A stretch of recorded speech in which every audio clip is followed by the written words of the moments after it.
it gets a little bit more complex in terms of how you're going to have to set up those team fights. And yeah, you're going to have a good matchup into the Cassante, but Camille just says, I get on top of Zeri, I lock her down, and we have tons of CC to back it up.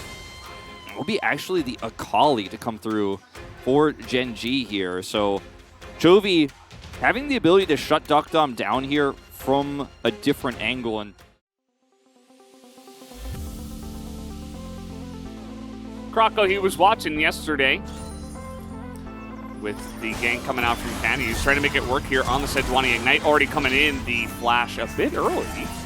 Croco was spotted walking over a ward, so you see Doran the way he's playing, but did he take a step too far is the question. Pushes him into the turret. That's a couple of shots on the Croco, who takes more damage than Doran did. Not only pretty negligible here, but also, like you said, the wave's in a really safe spot. Croco. He does have this, but the scan is on top of him. He will be forced to ult. Croco is not this Rift Herald as it is coming in. We're going to have a traditional LCK 5v5 on the Rift Herald at 8 minutes. What is going on? As neither team wants to give this one up. DRX say we have enough early pressure. We should be able to challenge it. It's getting pretty low as the Cyclone does come in, gets some really nice value onto the front line onto Rascal, and the final chapter hits the entirety of the choke point, so everybody gets rooted up and has to get out, and Chovy will just pick up a bonus kill. Make it 2! As Chovy is fed at 9 minutes into the game, and Gen G got the first Rift Herald after DRX committed to it. Would have felt a lot better if Chovy's TP wasn't coming back up here too. He can actually get a free back off right now. Cullen, pretty good value, puts FaZe in an awkward spot. He is going to have to heal Tidal Wave. Be a little bit desperate, but it will at least force the flash, so that is going to be nice. As meanwhile, Peanut getting in there onto the Silas Fate as well. Yeah. The calls in game 1, I think from DRX, were actually quite poor. You know, some of the times where they were trying to force fights and stuff like that when they really should not have been. In this game, it felt like the calls were better in terms of what the calls actually were, but the timing was totally off, you know? So still DRX trying to get their feet underneath them as they're trying to catch a Chovy here at the beginning of spring, as always. Croco trying to find his spot as the enemy jungler is here. Peanut ready with the Cyclone as in they go. Doran trying to make something of this. He's getting pretty low though, but still not enough damage here until Duckdom gets here, tries to fight it back as the culling does come out. He will pick up the 1 kill, and in fact this rotation will net DRX a couple of kills. Something that we've talked about a little bit here, but the game hasn't felt like it's been about this era yet. But let me tell you folks, it's about to be, and that's the problem here is that DRX don't have the same sort of scaling aspect of this composition. They have some side laning as Rascal.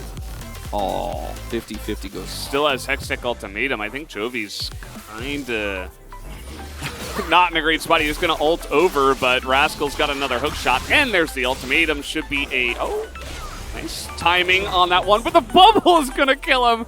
On the bottom side here is Peanut commits with Doran, so get gold where you can get it, DRX, but Gen G are out-trading you on the map, macro-wise. Oh, Pei's just going to ult here. He's just going to be able to dodge everything. He's got a Yuumi on his back, too. He's kiting this out perfectly. Even a Silas is here, I mean. And Doran's really going to enjoy this mountain break, at least, as we are getting in onto that backline. Cyclone going to hit both of them. Barrel's Tidal Wave might be able to help this. Really huge bubble, at least, gets the both of them as Chovy still under the shroud, and Peanut, he is quite tanky, at least, but finally does go down. Pace here over the wall. He's got the Yuumi with him, and Chovy as a front line, and DRX once again just kind of left running away with their tail between their legs. Not much they could do in this fight as Pace is over the wall, and the stun is not going to land here from Fate as he has to flash, and he is not getting away. Pace will pick up.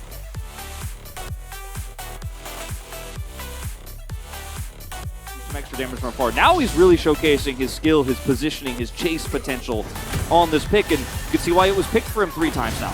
Oh, Doran. Not sure where you're going, buddy. Here they're like, we're just going to push in the jungle, take what we want. Chovy, incredibly fit at this point, even has a stopwatch if he needed to buy time. I don't think he really needs to buy time. Nope. Looks like Rascal needed to buy a bit as everybody was coming up, or down rather, to the bottom lane. Pace can just face check this. I mean, he literally could just run at them. Yep, bubble not going to land. He's too fast. He's power gliding, you know. He's getting in there. Croco and Duckdom. Once again, we've seen this a lot. Just kind of running away. I mean, he hasn't used heal yet. Okay, charge not going to hit. Pace just dodging everything. The movement extremely clean. Really showing off the confidence here from ahead. Great to see from this young player as double kill will go over to Peanut. And this one has... after a tough first series. All right, is this the moment? No.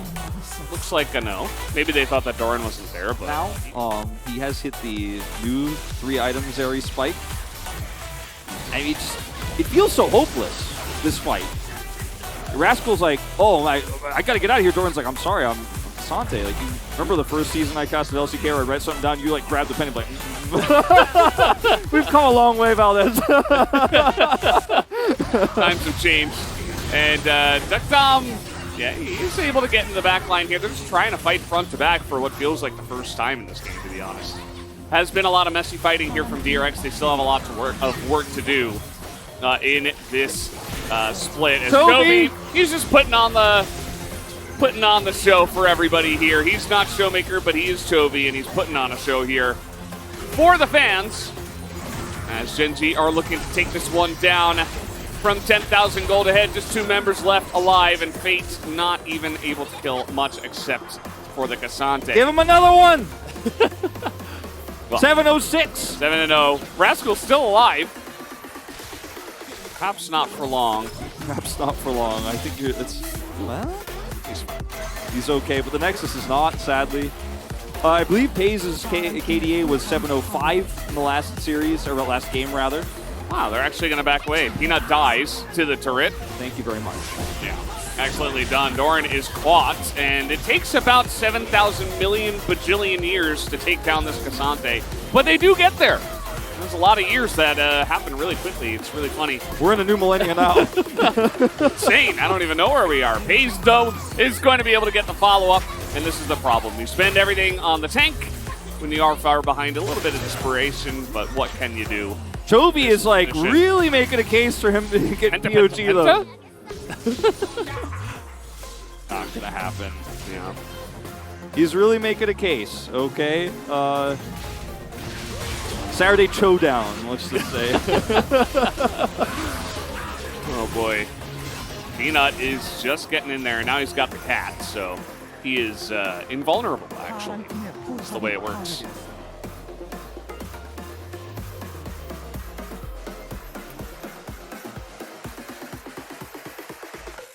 Chovy just running circles around Fate in this one, as he is able to do so in the final fight as well. Fate may survive, but only in terms of the Rift, as they're all actually healing up. They are going to go for the re-engage. Not looking too bad for DRX, but maybe just a little bit. Okay, Doran, he is just going to go into the fountain. Does not matter. Paze looking for a little bit of penta action, and the minions said no.